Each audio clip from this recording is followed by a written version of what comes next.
예, 반갑습니다. 고전읽기 오늘 네 번째 시간입니다. 경영의 실제가 되겠고요. 우리말 제목의 책은 이렇게 생겼습니다. 밑에 쓰여 있죠. 경영의 바이블이다라고.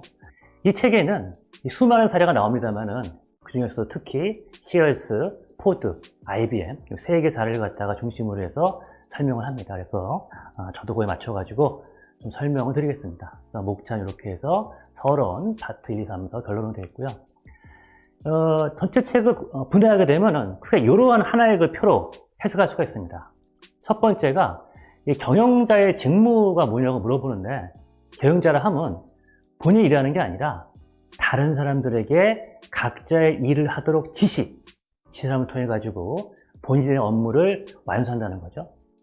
그럼 본인이 직접 일을 하게 되면은 경영자가 아니라는 거예요. 일을 갖다 시켜야 되는 거고, 시키려면 당연히 일 잘하도록 교육도 시켜야 되고, 동기부여도 시켜야 되고, 조직도 만들어야 되고, 그런 게 중요하다는 겁니다.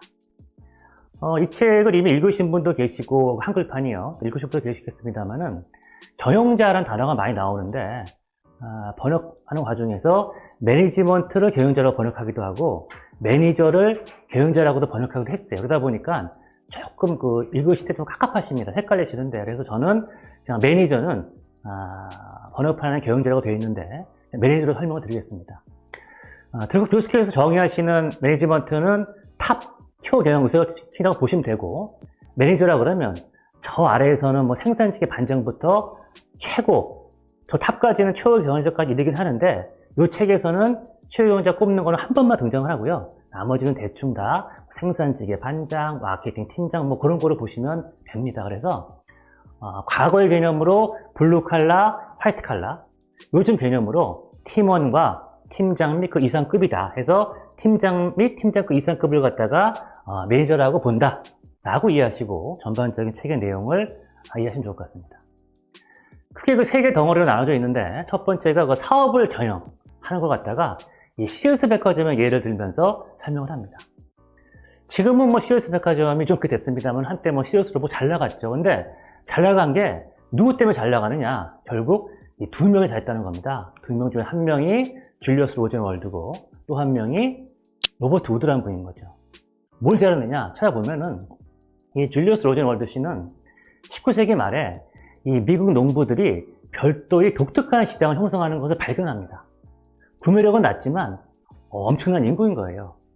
뭐 저희 어렸을 때 옛날에 뭐 중국에다가 뭐 이쑤시개 하나만 팔아도 그 당시 인구 뭐 8억개 팔린다는 등 뭐 이런 우스갯소리가 있었는데, 그런 것처럼 구매력은 낮지만 엄청난 인구이기 때문에 시장이 크다. 여길 들어가야 된다. 근데 여기 보니까 뭐 저기 띄엄띄엄 집이 있으니까 뭐 유통체험이 없는 겁니다. 그래서 이럴 때 필요한 게 우편 주문 카탈로그 책자구나 해서 이 우편 주문 카탈로그 책자를 만들죠. 그래서 이 당시에 성경과 함께 농장에 있는 유일한 책이 바로 이 카탈로그였다는 겁니다. 그러면서 사실 이 당시만 해도 물건이 팔면 그걸로 끝이었어요. 그러니까 뭐 이 구매자들이 물건 산 다음에 하자 있어요 그러더라도 샀으면 끝이 했었는데, 최초로 이분께서 환불 정책. 그러니까 이 거래에 따른 위험 부담을 구매자에서 판매자로 이전하니까 판매자가 일단 한번 사본 다음에, 구매자 사본 다음에 마음에 안 들면은 환불되는구나 하는 것도 최초로 만들었다는 겁니다. 그래서 시얼스가 잘 나갔다는 거죠. 시간이 한 25년쯤 흐릅니다. 그래서 로버트 우드가 딱 CEO 할 때는 시장의 변화가 느껴지는 거예요. 자동차의 등장. 이 포드 T형 자동차가 1908년부터 생산을 시작해가지고 27년에 단종이 되는데, 그 사이에 무려 1,500만 대가 미국에서 팔립니다. 그러니까 자동차가 대중화 되는 거죠. 그러니까 농부들도 뭐 차 사면서 도시 나가서 쇼핑을 하면서 이 생활이 도시 중산층과 비슷해지는 거예요. 그럼 뭐 집에 앉아서 맨날 카탈로그 보는 것보다는 차 몰고 나가서 그냥 바람도 쐬고 하면은 얼마나 좋겠습니까? 그래가지고 드디어 이게 우편 판매가 아니라 점포 설립을 해가지고 손님을 오게 해야겠구나. 그러려면은 점포마다 다 우리도 뭐 신세계 본점, 신세계 강남점을 다 관리하실 수 있는 것처럼 총괄 관리자가 필요하지 않겠습니까? 그래가지고 30년대부터 이 매니저 디벨롭먼트를 시작했다는 거죠. 그래서 이렇게 훌륭한 CEO들이 어떤 사업의 미래 모습을 보면서 조직을 갖다가 바꾸고 업의 개념을 새롭게 정의하면서 지부자 이끌더라는 겁니다. 따라서 이런 걸 보면서 드루커 교수께서는 그 유명한 5가지 질문을 합니다. 5가지 질문은 반드시 여기 CEO 분이시건 CEO가 되실 분이시건 거의 암기하셨다 그런 질문인데, 우리 사업은 뭐고, 누가 우리의 고객이고, 그 고객의 가치를 제공하는데 그건 뭐고, 앞으로 우리 사업은 어떻게 변하는데, 따라서 우리 사업은 무엇이 하는가에 대해서 끊임없이 고민을 해야 된다는 겁니다. COS 로봇 같은 거 어떻게 했느냐? COS는 어떨 때는 우리의 사업이 카탈로그업이다. 어떨 때는 우리의 사업이 소매 점포업이다 하면서 업의 개념, 업의 점을 열었던 겁니다. 삼성도 보면은 과거에 업의 개념이라 그래가지고 백화점 업의 개념이 뭡니까? 그럼 처음에는 뭐 서비스 아닙니까? 하다가 더 생각하세요. 그랬더니 죄송합니다. 백화점은 서비스가 아니라 이 부동산 업이네요. 몫이 중요하네요. 오케이, 사업하세요. 뭐 이런 게 유명한 그 업의 개념 이야기 아니겠습니까? 뭐 카드업 같은 카드 비즈니스도 업의 개념이 뭐냐? 이거는 대업입니다. 돈 관리 잘해야 됩니다. 오케이, 사업하세요. 이런 식으로 해서 업의 개념이 되게 중요한데, 따라서 항상 우리 사업이 뭐냐에 대해서 늘 정의를 해야 된다는 겁니다. 두 번째가 누가 우리의 고객이냐. 그럼 고객이라 하면 현재 우리의 고객도 있지만 앞으로 우리한테 물건을 살 사람들, 잠재 고객들. 도대체 그 사람들은 어디에 있는데, 그 사람들은 어떤 식으로 구매를 하는데, 뭐 돈을 쓰는지 카드를 쓰는지 뭘 하는지, 그 다음에 내가 그 사람들한테 접근하려면은 어떻게 해야 되는데, 이거에 대해서 늘 고민하고 방법을 찾아야 된다.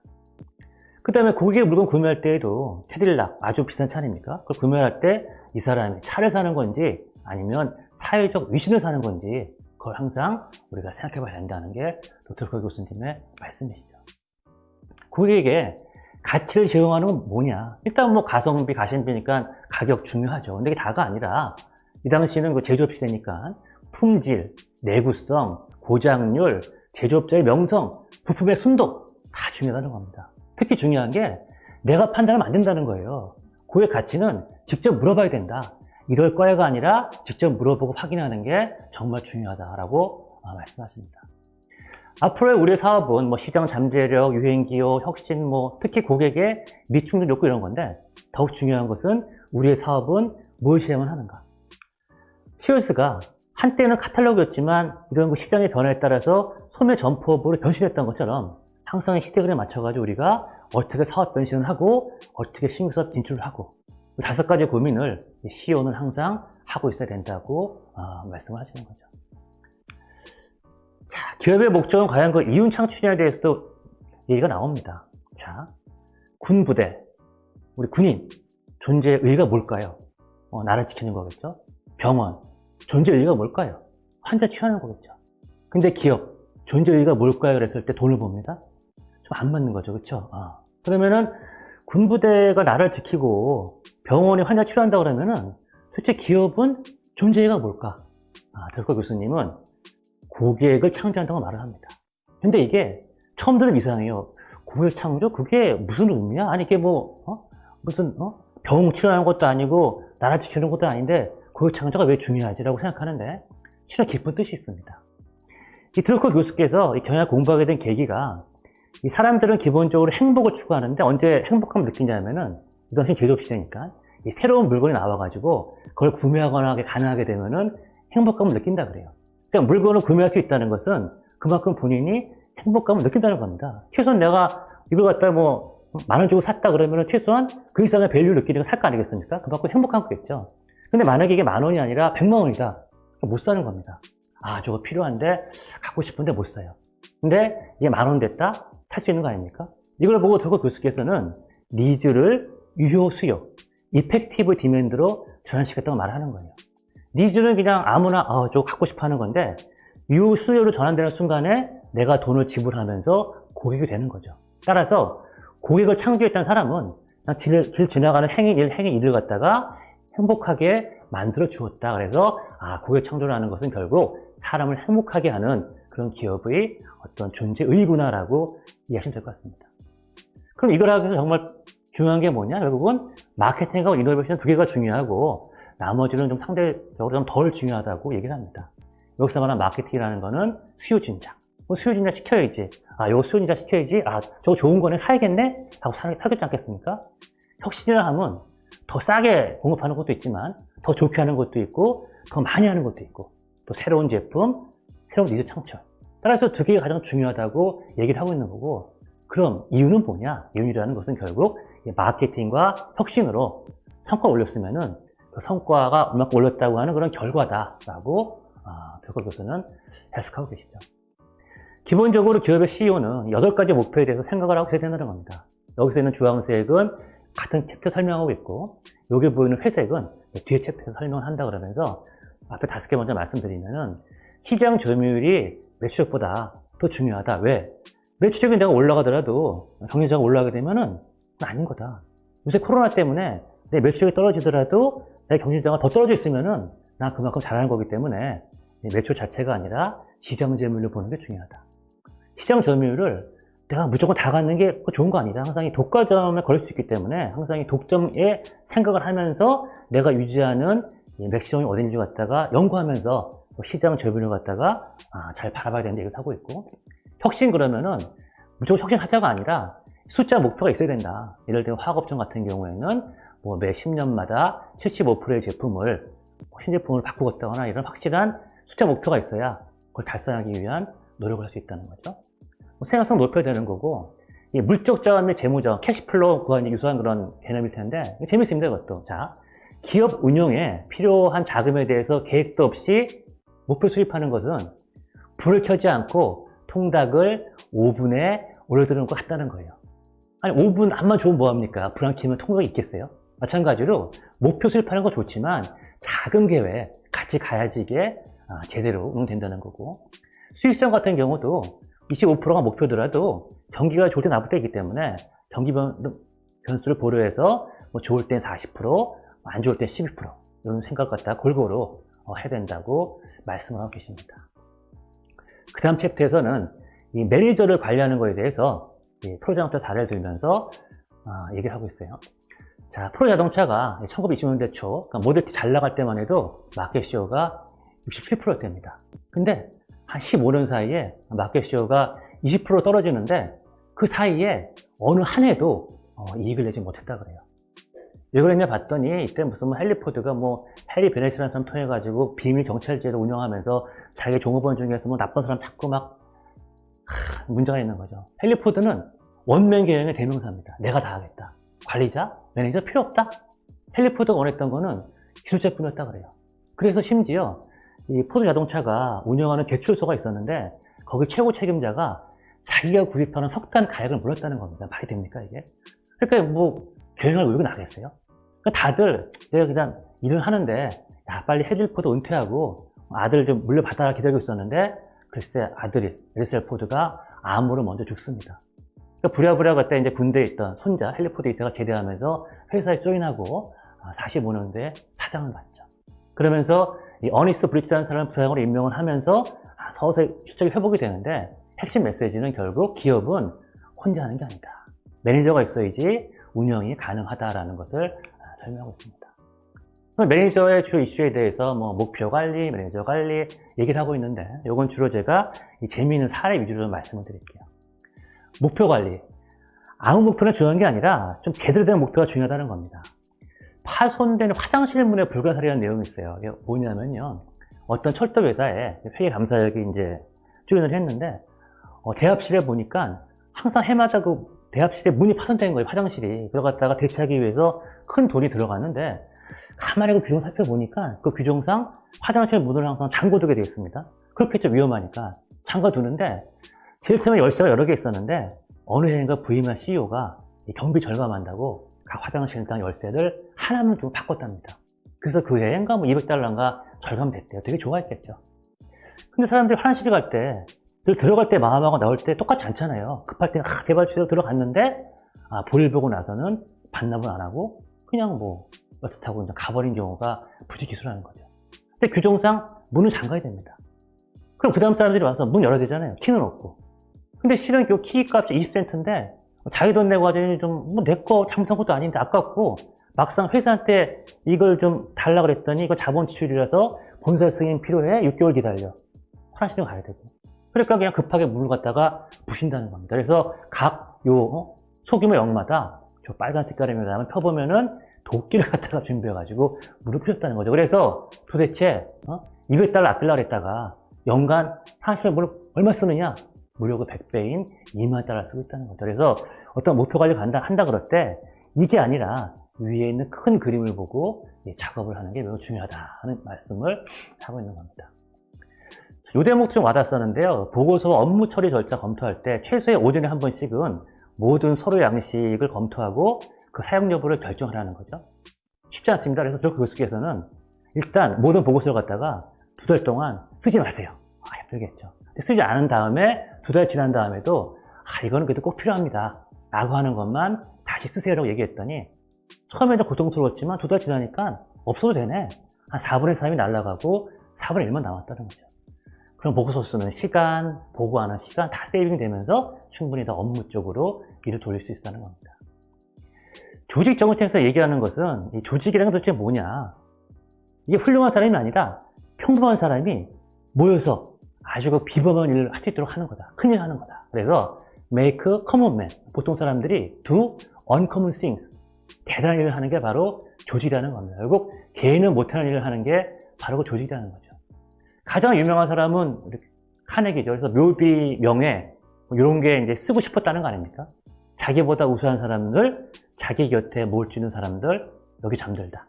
근데 요거는 I wish여가지고 실제 그 묘비명 보고 안 쓰여 있고 다만 이제 그런 생각을 많이 했다 그래요. 그만큼 조직이라는 것은 사람 잘 관리하는 게 중요하다는 거죠. 이 책을 중요하는 키워드 한 단어만 꼽으라 그러면은 평소 드러커 교수님 사상이기도 한데 인테그리티라는 단어입니다. 정말 이 단어 중요히 생각하고 있고 이 단어 강조를 많이 하세요. 어떤 조직이 위대한 정신을 가지고 있다면 이거는 최고 경영진의 정신이 위대하기 때문이다. 만약 조직 정신이 부패한 것이라면 그것은 최고 경영진이 부패했기 때문이다 하면서 가장 중요한 게 인테그리티다. 이거 우리말로는 뭐 진정성, 정직성, 성실함, 진실성, 고결성, 온전함으로 다 번역하지만 그 어떤 단어도 100% 맞는 건 없다 그러죠. 어쨌든 이게 다 포괄된 그런 정말 중요한 단어고 나중에 뒤에서 어떤 말씀을 하시냐면은 자, 경영자 되려면 천재여야 합니까? 특별한 재능이 있어야 합니까? 물어보니까 아니라는 거예요. 누구나 될 수 있다. 체계적으로 배울 수가 있다. 다만 하나 배울 수 없는 하나의 자질이 있다. 처음부터 갖고 있어야 된다. 이거 없으면은 어떤 일이 있어도 최고경영자 안 된다. 그게 뭐냐면 그게 바로 인테그리티라는 겁니다. 그래서 인테그리티는 타고나야 되는 거고 정말 중요한 거다라는 것을 이 책뿐만 아니라 수많은 강조를 많이 하고 계시는 거죠. 그러면서 최고 경영자가 한 명이 아니라 팀을 의사결정하는 게 되게 중요하다는 거예요. 아까 앞에서 보게 되면 아니 헨리 포드가 원맨 경영했는데 그럼 어떻게 해가 20년대 초반에 막 해서 10% 갔냐 질문 나올 수 있는데 실은 그 당시만 해도 이 제임스 쿠진스라는 사람이 있었는데 이 사람이 19년부터 22년까지 함께 포드와 팀을 이뤄가지고 작업했다는 거예요. 근데 이분이 이제 퇴사하고 뭐 외교관 갔나 그러는데 약간 이분이 퇴사하고 나니까 함께 일할 사람이 없으니까 자기 혼자 독단 경영하고 밑에서 아무 소리 못하다 보니까 어느 팀명과 회사가 곤두박질 치다는 거죠. 그래서 CEO는 한 명일 수 있지만 우리가 의사결정할 때도 뭐 CEO 혼자 아니지 않습니까? CEO, CFO, COO 뭐 다 모여서 하는 것처럼 CEO는 한 분이시겠지만 의사결정은 같이 하는 게 매우 중요하다는 것 갖다가 강조를 하고 있는 거죠. 매니저, 과장이건 차부장이건 역량 개발이 중요한데 누구를 교육시켜야 되냐? 어중간한 사람이에요. 어중간한 사람. 잘하는 사람은 지가 알아서 하고 못하는 사람은 죄송하지만 어차피 안 된다는 거예요. 근데 어중간한 사람이 정말 중요하다. 왜? 이 사람은 뭐 퇴사도 안 할 거고 승진도 안 하겠지만 대충 10년 후에도 담당 업무 비슷할 텐데 예를 들면은 뭐 계산한다 그러는데 이 사람은 주판 쓸 줄 아는데 엑셀이 나왔어. 근데 엑셀 안 쓰고 있다가 10년 내내 주판 쓴다고 하게 되면 업무 효율이 빵이겠죠. 그래서 항상 이 사람들한테 역량을 개발시킬 수 있는 교육을 시켜야 된다. 그럼 내가 내 돈 쓰니까 손이 아니냐 할 수 있겠지만 실은 우수한 사업가라면 우리 회사가 우리 조직이 사장을 길러내는 양성소다 라는 소리를 들으면 정말 좋다는 거죠. 외국의 G, 우리나라 같은 경우도 과거 신세계 유통사관학교 소리 들을 때만 얼마나 멋있습니까? 다 인재에 길러낸다 그렇게 되면은 더 좋은 사람들이 거기 가서 일한다는 거죠. 그래서 그거는 돈 쓰는 게 아까운 게 아니다. 저건 투자라고 얘기를 하고 있는 겁니다. 이 대목도 한번 꼼꼼히 볼 필요가 있어요. 그 부실 조직의 징후인데 이 책이 1954년에 나온 책인데 지금 바로 다 맞아요. 다. 너무 신기하잖아요.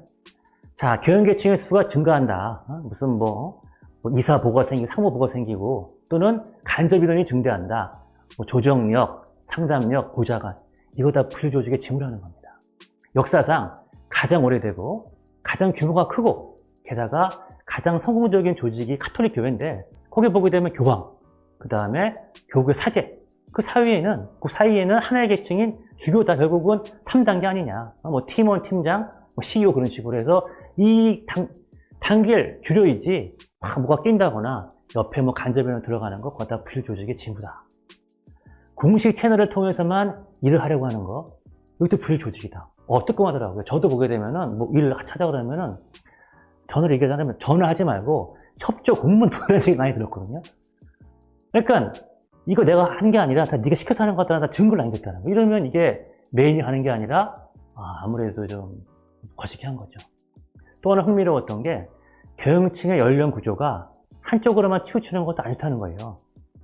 우리가 어떻게 보게 되면 나이 많은 사람만 모으면 좀 안 좋고 젊은 사람 모으면 좋을 것 같지만 그게 아니라 나이가 많은 사람이 모이는 것도 좀 그런 것처럼 나이가 젊은 사람이 모이는 것도 안 좋다. 골고루 있어야지 이게 좋은 거다라는 그런 얘기도 나오고 있습니다. 세 번째 얘기는 이 작업 근로자 관리하는 층, 그러니까 팀원, 과거는 블루칼라, 쪽인데는 IBM의 사례를 들고 있습니다.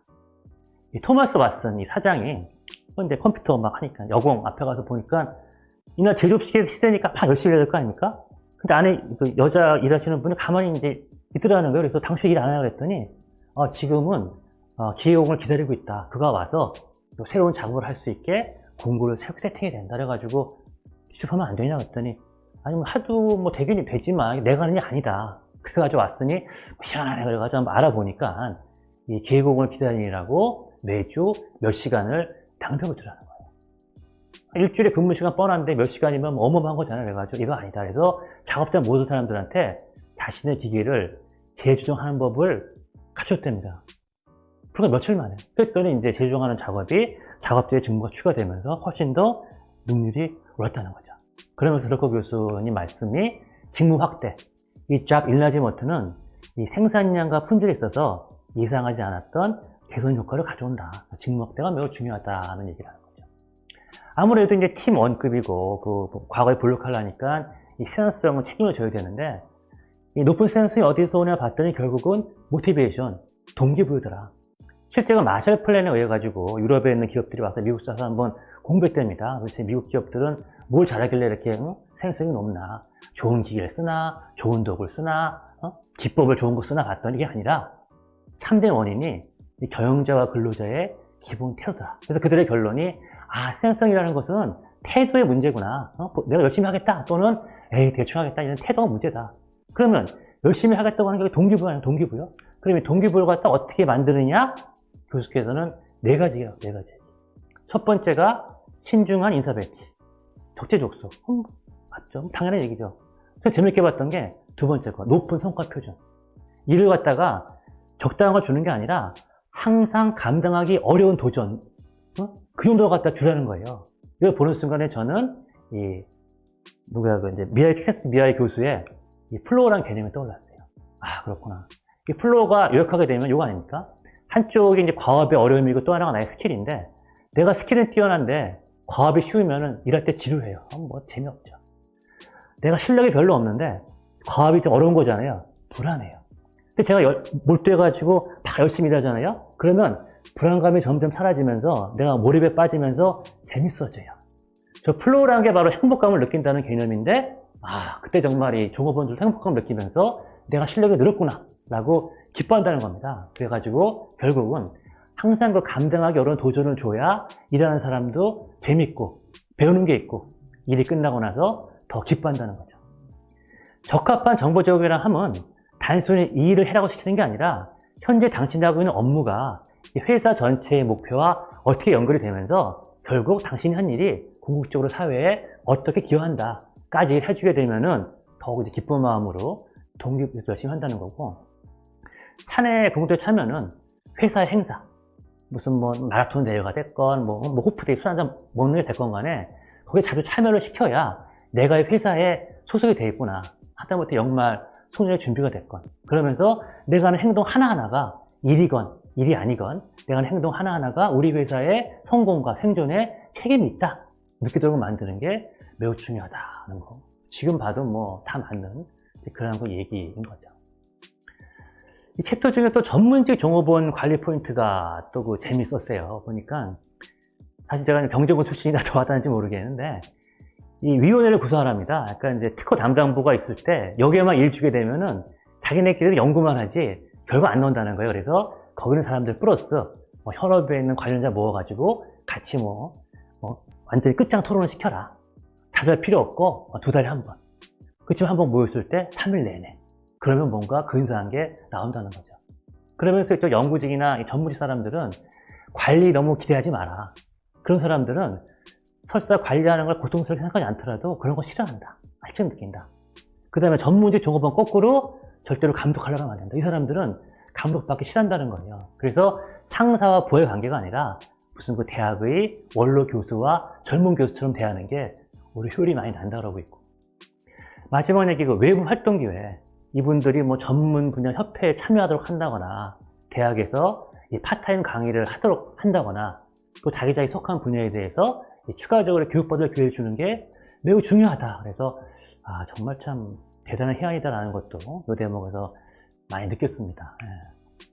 그래서 시야가 좁은 전문가가 아니라 마음이 넓은 이런 휴머니스트가 되도록 만드는 게 중요하다는 거죠. 경영자가 된다는 것에 대해서는 결국은 경영자의 과업이 크게 보면 5가지다. 목표 수립을 제대로 하고 있는가? 그 다음에 당신이 조직 구성을 제대로 했는가? 조직 구성원들에게 동기부여 제대로 하면서 커뮤니케이션 잘 하고 있는가? 그 다음에 공평한 거, 공정한 거 중요하니까 성과 평가는 뭘로 하고 있으면서 측정을 잘 하고 있는가? 그러면서 따뜻한 마음, 항상 당신의 부하를 갖다가 육성하려는 마음 및 계획, 실행을 하고 있는가 해서 주 5가지를 갖다가 항상 경영자의 과업이라고 생각하는 게 중요하다는 거죠. 결론으로서는 결국 경영자의 사회적 책임 얘기합니다. 그래서 사회 지도층의 관점과 이 조직 리더의 관점, 2가지로서 설명하고 있습니다. 사회 지도층 관점에서는 공익에 부합하게 행동하세요. 윤리적 행동에 적합하게 행동하세요. 특히 사익과 공익이 충돌하게 되면은 사익을 자제하세요. 이게 우리는 말로는 이렇게 합니다만은 현실적으로 쉽지 않은데 어쨌든 이거 되게 중요하고요. 조직 리더 관점에서는 당연히 그 회사 구성원들한테 비전을 제공하는 건 당연합니다만 그들이 어떤 미션, 단순히 돈 버는 게 아니라 내 일을 통해 가지고 우리 회사가 잘 되고 우리 회사가 잘 되면 통해 가지고 이 사회에 어떤 기여를 하고 있구나. 이런 모든 사람들은 자기 자신들이 속해 있는 지역사회에서 의미 있는 기여를 하고 싶은 그런 욕구를 가지고 있다고 합니다. 그래서 그런 욕구를 갖다가 충족시켜주는 것. 그래서 하나가 사회 지도층 관점에서의 어떤 남들에게 본보기를 잘 보이는 거고 또 하나가 조직 리더의 관점에서 조직 구성원들이 열심히 일할 수 있도록 동기부여하면서 잘 이끌어나가는 게 매우 중요하다 그러면서 이 경영자의 사회적 책임을 바로 꿈꾸고 있습니다. 마치겠습니다. 감사합니다.